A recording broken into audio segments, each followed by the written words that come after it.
I'm redecorating this room and the light switch doesn't match the cover plate. Also, I'd like to have a dimmer switch in here. If you stick with me for the next couple minutes, I'll show you how we can do that.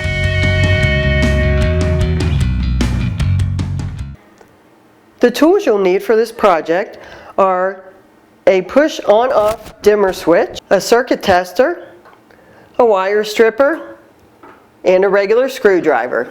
Let's begin by taking the cover plate off. Now we need to unscrew the switch from the wall box.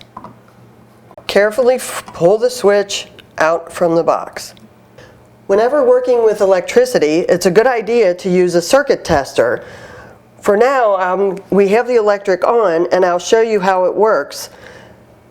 Touch the one wire to the ground and the other wire, and the light comes on. We know this one is our hot wire. Now that we've turned our electric off, we'll test it again to be sure. Again, touching it to the hot wire, no light comes on. Now, unscrew the wires from the switch.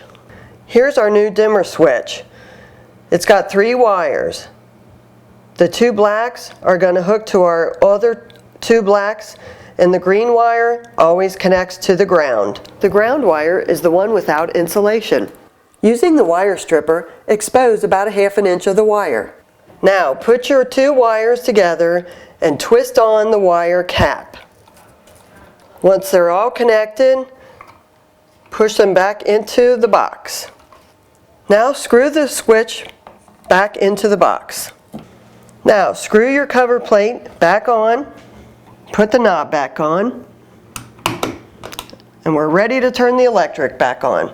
So just that easily, now I have a light switch that I can dim the lights or turn them up as bright as I need them.